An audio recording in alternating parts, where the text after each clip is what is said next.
Ever heard of the guy who was so busy that he didn't have time to take a break? So he worked himself to the bone until he finally took a permanent break in the hospital. Now, that's what we call counterproductive. Welcome to the productivity paradox. This is the arena where the busy bees buzz around, thinking they're making honey, when in fact, they're just buzzing. Buzzing and productivity are not the same thing. This is a common misconception.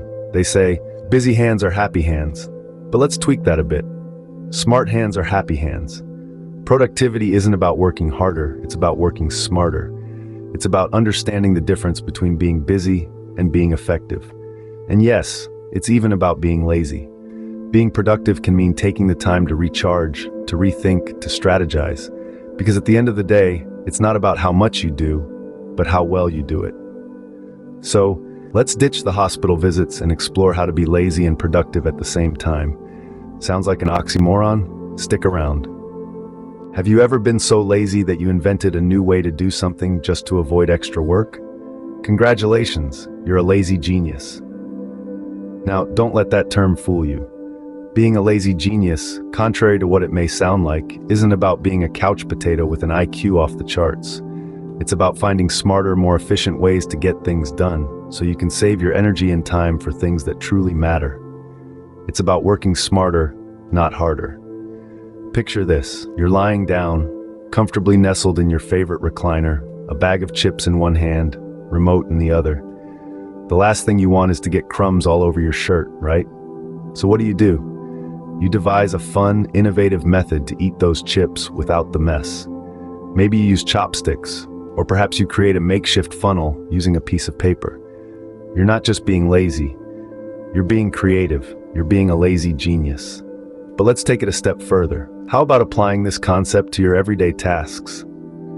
Think of all the things you do on a daily basis that could be done in a more efficient manner. Maybe it's how you sort your emails, or how you manage your to-do list. Perhaps it's the way you schedule your meetings, or even how you fold your laundry. There's always room for improvement, always a chance to be a lazy genius.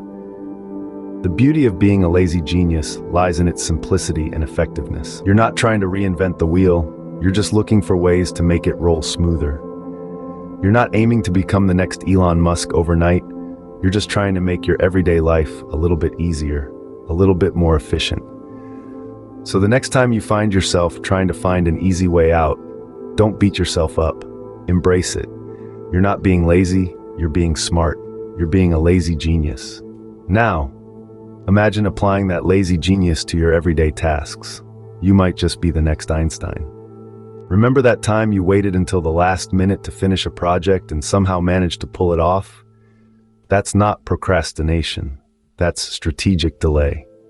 Welcome, my friends, to the Procrastination Station, where delays are not a sign of laziness, but rather a clever tactic to boost creativity and productivity.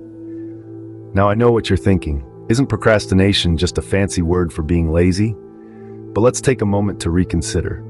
Consider this scenario. You're expecting a date to arrive at your place, and your room is a mess. You've got 20 minutes before they arrive, and suddenly you turn into a cleaning whirlwind. You're tossing clothes into the laundry basket, frantically dusting surfaces, and in the blink of an eye, your room is spotless. This, dear friends, is the power of strategic procrastination. That adrenaline rush, that last-minute hustle, it can actually lead to a burst of productivity that you never knew you had. Our brains work in mysterious ways. When we're faced with a deadline, our minds kick into high gear. We become more focused, more creative, and more efficient. It's like we've unlocked a hidden superpower, and all it took was a little bit of strategic delay. Now, I'm not suggesting you should leave everything until the last minute. That's a recipe for stress and potential disaster. But don't be too hard on yourself if you find that you work best under a bit of pressure. It's not procrastination, it's your brain's unique way of managing tasks. So the next time you're working on a project and you feel the urge to delay, don't panic, embrace it.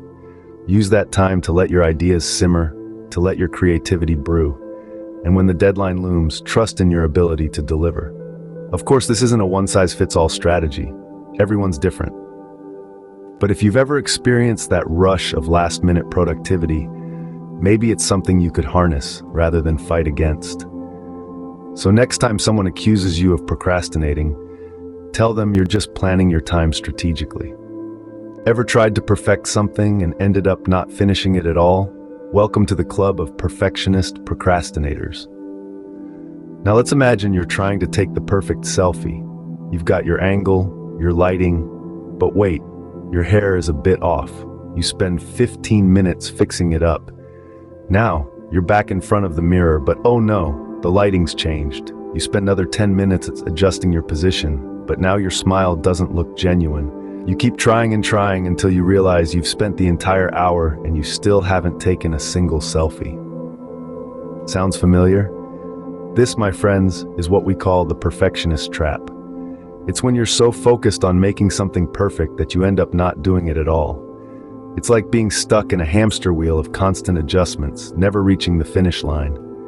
It's exhausting, isn't it? But what if I told you there's a simple rule that can help you escape this loop? It's called the done is better than perfect rule. The premise is simple. It's better to complete a task, even imperfectly, than to leave it unfinished in the pursuit of perfection. This rule encourages us to focus on progress, not perfection. So the next time you're stuck writing that report because you're not happy with the first sentence, remember this rule. Write a rough draft, get your ideas down, and then come back to polish it later. Or when you're stuck cleaning your room because you want every item to be in its perfect place, remember this rule. Do a general cleanup first, and then come back to organize it later. By following the done is better than perfect rule, you'll find that you're not only finishing tasks more quickly, but also feeling less stressed. Because let's face it, perfection is an illusion. It's subjective and ever-changing. What's perfect to you today might not be perfect tomorrow. So remember, if you're stuck in the perfectionist loop, just get it done. You can always come back to perfect it later. Did you know that some of the most successful people in the world are big fans of power naps?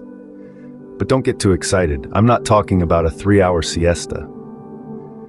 Now, let's say you're in the middle of a dreadfully long meeting, the kind where the speaker is droning on and on about synergy and other buzzwords. You feel your eyelids growing heavy, your head starts to bob, and before you know it, you're out. But then, you wake up with a brilliant idea. You've just experienced the magic of a power nap. Power naps are like the superheroes of sleep. They swoop in when you're feeling sluggish, give you a quick boost, and then they're gone, leaving you feeling refreshed and ready to tackle your to-do list. And the best part, they don't require a ton of time. We're talking 20 to 30 minutes tops. Imagine this. You're a busy bee. You're juggling work, family, friends, hobbies, and you're constantly on the go. You're in need of a quick pick-me-up, but you don't have time for a full night's sleep. Enter the power nap, your secret weapon in the battle against fatigue. Now you might be thinking, but I can't just fall asleep in the middle of the day. Well, guess what? Some of the most creative minds in history, including the likes of Albert Einstein and Thomas Edison, were known to indulge in power naps. If it's good enough for them, it's good enough for us, right? Remember though, it's all about timing. You don't want to oversleep and end up in a groggy stupor. The key is to keep it short and sweet. Set an alarm if you have to, and make sure to find a comfortable, quiet place where you won't be disturbed. So, let's start a revolution. Let's embrace the power of the power nap, because sometimes the best way to get more done is to do less. So, the next time you're caught napping at work, just say you're boosting your productivity. So, who said being lazy can't be productive? Just ask the guy who created the TV remote. We've all been there, teetering on the edge of that productivity paradox, where doing less can actually mean accomplishing more. It's the lazy genius hack in action, a surprising but effective shortcut to get more done without breaking a sweat. Then we have the Procrastination Station, where putting things off doesn't necessarily mean you're slack. On the contrary, it can be a strategic move to let your brain simmer on the task at hand, leading to more creative solutions. And don't forget the done is better than perfect rule. It's not about cutting corners, but about realizing that perfection is often the enemy of progress. Last but not least, the power nap revolution. A short, sweet siesta to recharge your batteries and boost productivity. Remember, work smarter, not harder, and if all else fails, just take a nap.